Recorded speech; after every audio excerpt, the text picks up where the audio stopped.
नमस्कार, मैं हूँ फिरोज शानी और आप मेरे साथ देख रहे हैं लोकमंच।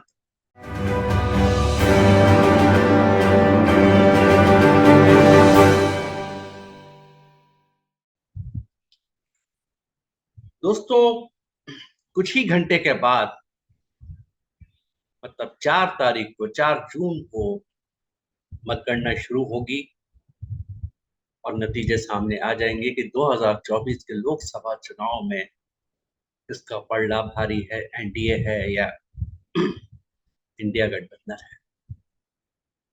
लेकिन इसके पहले एक बहुत ही पूरे देश में एक बहुत बड़ी चर्चा हो रही है। वो चर्चा ये है कि जो एग्जिट पोल आए हैं 1 तारीख को 7वां चरण मतलब अंतिम चरण इस चुनाव का जो करीब लगभग 1.5 महीने 2 महीने तक चला, उसका आखिरी चरण था 1 जून को। और उसमें उसके बाद उसी दिन 1 जून की ही शाम को जब एग्जिट पोल आए तो सब लोग बड़े भौचक्के के रह गए, क्योंकि तमाम एग्जिट पोल जो दिखा रहे हैं वो यह दिखा रहे हैं कि एनडीए बीजेपी मतलब बीजेपी प्लस उसके जो सहयोगी संग दल हैं उनको जबरदस्त बहुमत मिल रहा है। और इसके बाद जो लोगों का रिएक्शन आ रहा है वो भी बड़ा चौंकाने वाला है, क्योंकि लोगों को अचानक ये एहसास ही नहीं हो रहा कि क्या ऐसा भी हो सकता है। क्योंकि जब तमाम पत्रकार और मीडिया संगठन के लोग जब फील्ड में गए और वहां पर जैसे हमने देखा कि चुनाव के दिन वहां पर मतदान केंद्र के बाहर जो बातें हो रही थी, जो लोगों से रिएक्शन लिए जा रहे थे, उसको देख के लग रहा था कि जबरदस्त टक्कर है इंडिया गठबंधन और एनडीए गठबंधन के बीच में। लेकिन जो एग्जिट पोल आए हैं उसमें बिल्कुल ही बाजी पलट दी गई है और यहाँ तक कहना है कि ये सब मैनेज्ड है। जैसे कि हम सब जानते हैं कि जो हमारा मीडिया है उसकी क्रेडिबिलिटी आज की डेट में बिल्कुल लगभग जीरो के बराबर है। कोई अब विश्वास नहीं करता, सबको मालूम है कि ये बिके हुए चैनल्स हैं, बिके हुए अखबार हैं। और ऐसे में ये जो एग्जिट पोल है ये बाकायदा मैनेज किया हुआ है। तो सवाल ये है कि ये मैनेज क्यों किया है, इसके पीछे मंशा क्या है। मैं इसके पहले मैं ये भी बता दूं कि इस पूरे चुनाव के दौरान जो अ, निर्वाचन आयोग भारतीय निर्वाचन आयोग उसको भूमिका को भी लेके कई प्रश्न उठाए गए हैं। हमारे जो मुख्य निर्वाचन आयोग के जो चेयरमैन हैं राजीव कुमार, उनको भी लेके लोगों ने कई तरह के प्रश्न किए, पिटीशन डाली गई सुप्रीम कोर्ट में। और उनको जैसे कि हम सब जानते हैं वो शेरो शायरी कर रहे हैं, करते दिखाई दिए हैं। तो ऐसे में सवाल उठता है कि ये जो एग्जिट पोल है ये कितने सही है और इसके पीछे मंशा क्या है। तो इसमें आज हम इसी पर चर्चा करेंगे कि ये पूरा का पूरा खेल क्या है और क्या नहीं है। तो अगर हम आज की ये जो चर्चा है इसमें जो भाग ले रहे हैं, मेरे और राजेश यादव जी के को छोड़ के हम दोनों ही पत्रकार हैं। बाकी दो ऐसे भी लोग हैं जिनका पत्रकारिता से कोई संबंध नहीं है। वो एक साधारण से जागरूक नागरिक हैं जो पल पल की खबर पढ़ते हैं, देखते हैं, उसका अपने आप में विश्लेषण करते हैं। ऐसे दो लोग हैं, उनमें एक बड़ा युवा है आपके विनय रेखाड़ी, दूसरे हैं हमारे अ, अचल नागेश सलमान, जो पेशे से एक्टर हैं। तो इसी को लेकर हम आज चर्चा करने जा रहे हैं।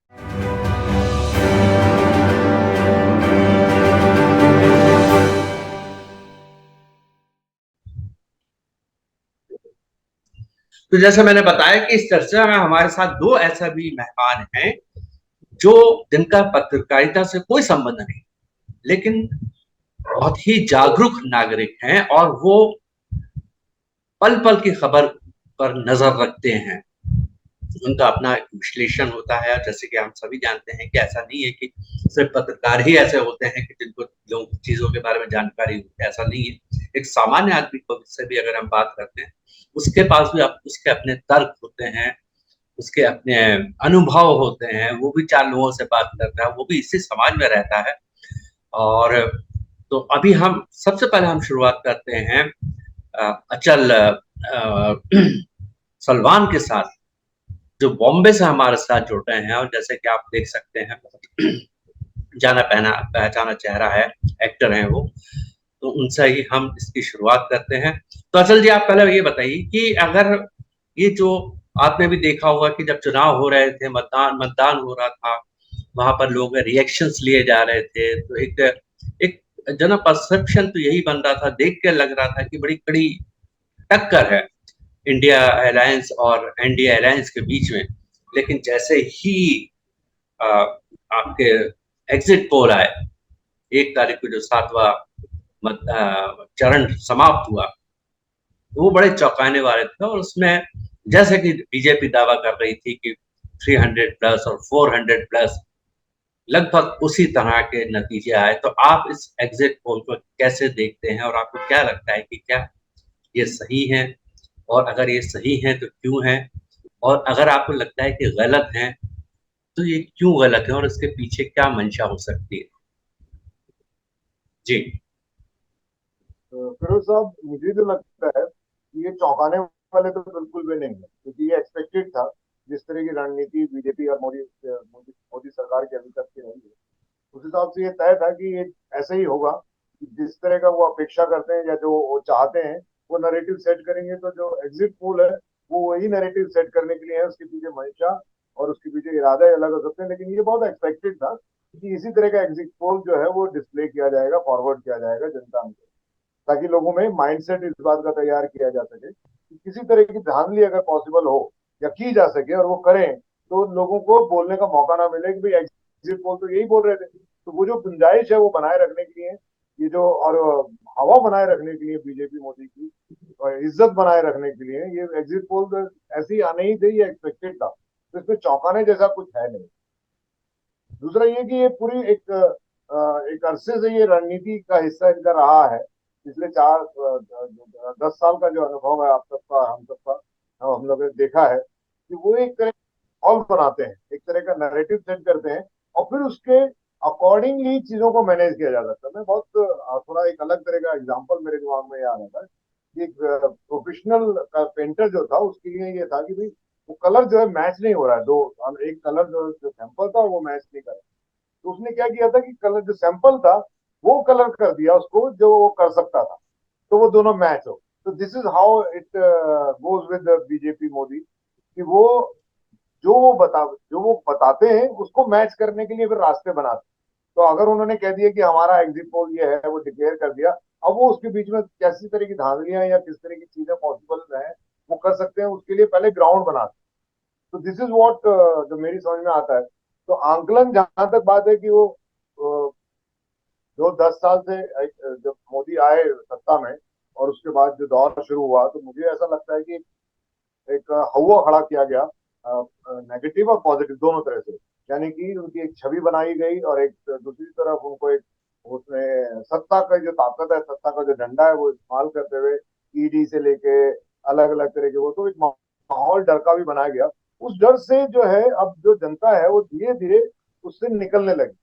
वो निकलने लगी, तो अब जो मेन इस बात में कि जो वोटिंग जो इस बार का हुआ है, वो जितना सरफेस पे दिखाई दे रहा है उतना ही, बल्कि शायद उससे भी ज्यादा सरफेस के नीचे है।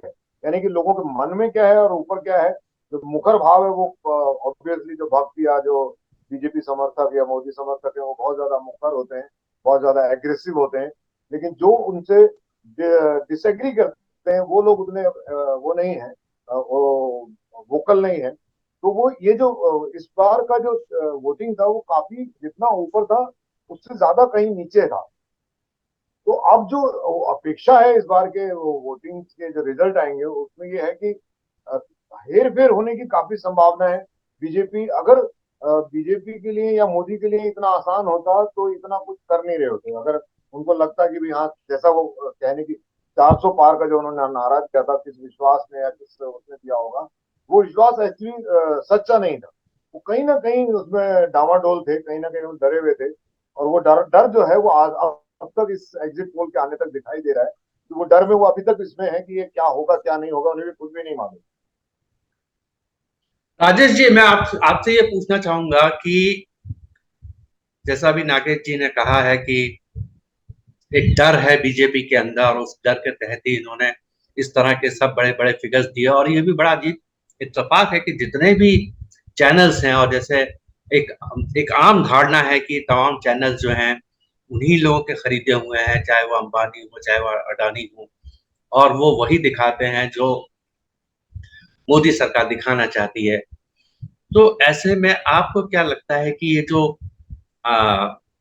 एग्जिट पोल में दिखाए जा रहे हैं, और उसमें बड़ी जबरदस्त गलतियां भी हैं वहां पर, सीटें जितनी हैं उससे ज्यादा सीटें वहां पर दिखा रहे हैं।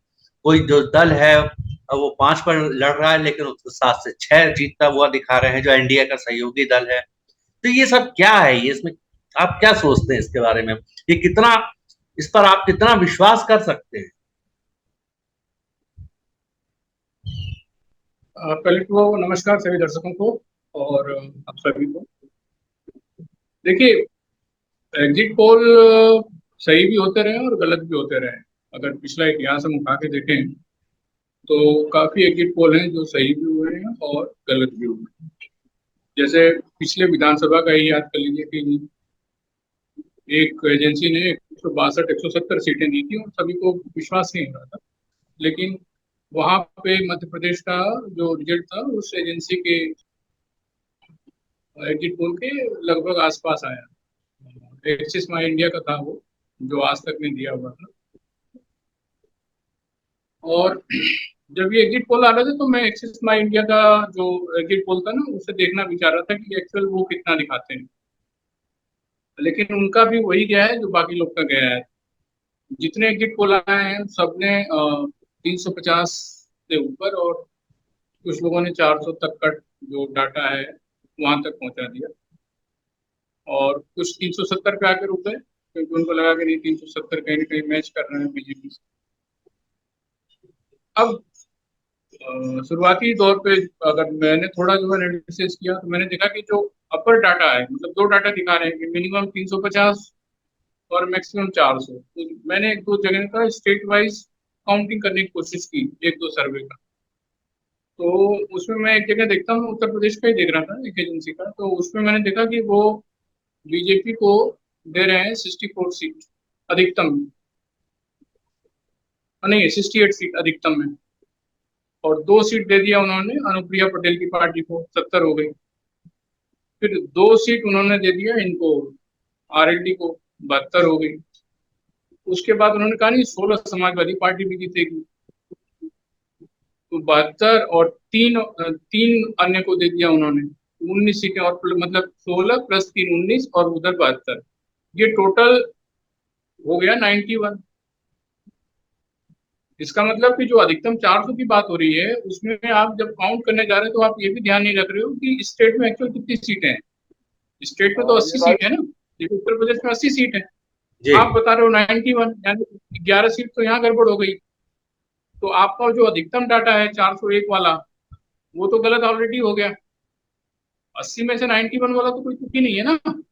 जी जी अब वो कहीं ना कहीं तो माइनस, वो कहीं ना कहीं माइनस होगा, और कहीं ना कहीं ये बताता है कि जानबूझ के वो डाटा 400 खींचने की कोशिश की गई।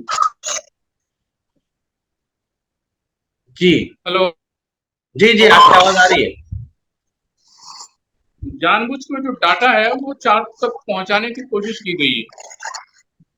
वो हो सकता है कि देखिए, मैं ये मानता हूँ कि 300 तक कोई बताते हैं, 350 तक जाता है तो एक बार हो भी जाता है।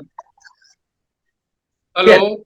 जी जी जी, मैं अब नागेश इस नागेश जी तरीके के से पास एक बार फिर जाता हूँ, क्योंकि सर्वे में ये जो एग्जिट पोल है उसमें जैसे कि सबको उम्मीद थी कि जो इंडिया अलायंस है और उद्धव ठाकरे की जो शिवसेना है उसके बीच में जो उनका अलायंस है वो बहुत अच्छा करेगा, लेकिन एग्जिट पोल में काफी उल्टा दिखाया जा रहा है। नागेश जी, आप तो खुद ही बंबई में रहते हैं, और आप एक्टर भी हैं और आप पूरे मुंबई नहीं बल्कि महाराष्ट्र के कई हिस्सों में आप सफर करते हैं, शूटिंग चलती रहती है आपकी। तो आपको क्या लगता है कि ये जो एग्जिट पोल है महाराष्ट्र के बारे में जो बात की जा रही है कितनी सही है? क्योंकि देखिए उत्तर प्रदेश क्या है, महाराष्ट्र ऐसा राज्य है जो दूसरे नंबर पर आता है सीट के लिहाज से, 48 सीटें हैं वहां पर। आपको क्या लगता है जो आपने आप लोगों के बीच में उठते हैं बैठते हैं और हर तबके के लोग होते हैं जहाँ शूटिंग करते हैं, वहां पर स्पॉट बॉय भी होता है, वहां पर के लोग होते हैं, सब तरह के लोग मिलते हैं, तो आपको क्या लगता है कितना सही है ये? देखिए, एक पहली बात, बाला साहब ठाकरे की शिवसेना तो बड़ा ही हिंदुत्ववादी पार्टी के तौर पे जानी जाती थी, और लेकिन इसके बावजूद बॉम्बे है कमर्शियल सिटी है। बॉम्बे में इस बात की गुंजाइश और इस बात को है कि बहुत ज्यादा धार्मिक जो कट्टरवाद या धार्मिक जो अलगाववाद है वो आउट हो गया। हालांकि बहुत सारी घटनाएं जनरल ये शहर जो है वो शहर चलता चाहता है, बहुत सारे कारण। तो ऐसे में इसके बावजूद लेकिन शिवसेना को भी एक समय के बाद समझना पड़ा कि ये जो डर रहा है, ये जो लाइन ऑफ बिहेवियर है, ये चलेगा। तो यहाँ पे बॉम्बे में, क्योंकि बॉम्बे का कल्चर एक अलग तरह का है, बॉम्बे का कल्चर बहुत एक साथ मिक्स होके साथ में चलने का ही कल्चर है, बिकॉज ऑफ दसाई, जिसकी वजह से शिवसेना है उसको रुख बदलना पड़ा। इवन यहाँ पे आने के बाद जो कई बार बहुत सारे जो हिंदूवादी नेता होते हैं वो भी अपना रुख बदलते हैं कि यहाँ की जो डिमांड, यहाँ का जो जरूरत है, यहाँ का जो अपेक्षा है वो अलग तरह की है। तो शिवसेना को भी वो बदलना पड़ा। और यहाँ पे इन जनरल लोगों का भी जो वो है रवैया है वो ये है कि बावजूद ठीक है पॉलिटिकल डिसएग्रीमेंट होते हैं लेकिन उनको साथ में काम करना है। तो हाईली जो एक्सेप्टेंस फॉर अदर्स जो है वो बहुत ज्यादा हो जाती है। वो कारण कुछ भी बहुत सारे हो सकते हैं लेकिन वो एक दूसरे के प्रति जो टॉलरेंस और जो एक्सेप्टेंस है वो बहुत ज्यादा होती है, जिसकी वजह से पॉलिटिकल पार्टी को भी उनके हिसाब से बदलना पड़ता है। मेरा जो मैंने जो पर्सनली यहाँ पे जो अनुभव किया, और मैं एक दो इंसिडेंटली मैं एक दो पॉलिटिकल पार्टी के वो जो रैली वगैरह होती है उनमें भी गया, तो वहां पे मुझे काफी अच्छा अनुभव था। मतलब जो देखने को मिला कि प्रो जो मतलब एंटी मोदी या एंटी जो है वो बहुत ज्यादा था। काफी ज्यादा मतलब लोगों का वो है था ना इत्तेफाकी थी कि जो इस तरह के जो मतलब एक तरह से इंडिया गठबंधन के प्रति समर्थन काफी जोर में दिखाई दिया। दूसरा जो यहाँ पे एक दूसरी लहर है वो जो बहुत इंपॉर्टेंट है कि यहाँ पे शिवसेना के प्रति जो वफादारी लोगों में इन जनरल मराठियों के अंदर बहुत ज्यादा है। महाराष्ट्र के अंदर की वो बाला साहब ठाकरे की वजह से हो या किसी भी कारण से हो कि उनकी जो अकीदत है और उनका जो यकीन है और उनकी जो वफादारी है वो बहुत ज्यादा बाला साहब ठाकरे की है। और उद्भव जो है बड़े एक इंटरेस्टिंग लीडर की तरह से इमर्ज किए हैं, जो एक तरह से राजा की तरह से या कहें कि सबको एक साथ लेके चलने वाले हिंदुत्ववादी हैं, लेकिन फिर भी सबको साथ में वो अपनी इमेज बना पाए और प्रोग्रेसिव है, बहुत एडवांस है, मॉडर्न है। कोरोना के समय में उन्होंने बहुत अच्छा काम किया। तो जिसकी वजह से इन जनरल लोगों का उद्भव को लेकर और यंग और एक मॉडर्न और भविष्य की तरफ देखने वाले नेता की तरफ, और फिर उसमें प्लस वफादारी। तो इन वजहों से मुझे लगता है कि ये जो एग्जिट पोल है उसमें थोड़ी गड़बड़ है, क्योंकि शिवसेना, उद्धव ठाकरे और ये जो इंडिया कॉम्बिनेशन है। एंड मैं एक रैली में गया था स्पेशली, मतलब कमाल केजरीवाल को लेकर कमाल वहां पे लोगों का वो था, क्रेज था, भीड़ का, लोगों का, लोगों की राय केजरीवाल के बारे में और उसको सुनने के लिए जो आतुरता थी। एक दिन मैं इत्तेफाक से शायद वो लास्ट डे था जिस दिन मैं गया था, उसी दिन पे मतलब शिवसेना शिंदे की और बीजेपी की, मोदी शायद उस दिन आए थे और इनकी वो था वो जनसभा थी। और उसी दिन इंडिया गठबंधन की जनसभा थी। मतलब जो दोनों में भीड़ और दोनों को जो भीड़ का जो अनुपात और उनके उत्साह का अनुपात दोनों में बहुत फर्क था। तो ये कारणों से अच्छा फिर जो जो जो मैंने जैसे मैंने कहा कि सरफेस पे जो दिखाई देता है वो सरफेस पे बहुत अभी प्रो इंडिया इंडिया अलायंस जो है उसमें दिखाई देता है। जो मुखरता जो थी वो जो बीजेपी मोदी भी बीजेपी समर्थकों की वो टोन डाउन हो गई है बहुत ज्यादा। तो जिसकी वजह से मुझे ये जो बॉम्बे जो महाराष्ट्र का जो एग्जिट पोल है वो बिल्कुल भी इत्तेफाक मैं नहीं रख पाता उससे। मुझे लगता है कि इसमें कहीं शर्तिया कुछ झोल झाल है, क्योंकि जो हमारी जो ऑब्जर्वेशन है उसके हिसाब से ये अलग तरह का रिजल्ट होना चाहिए महाराष्ट्र की तरफ से।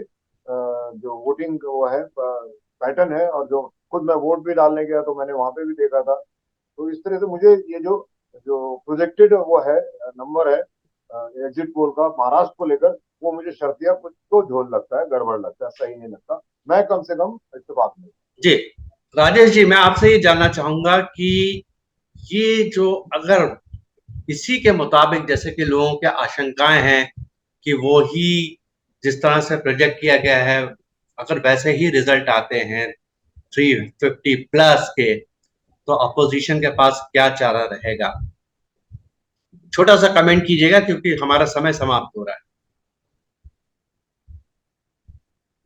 देखिए, गेम प्लान है या नहीं है वो तो बात की बात है। गेम प्लान तो पॉलिटिक्स में चलते ही रहते हैं।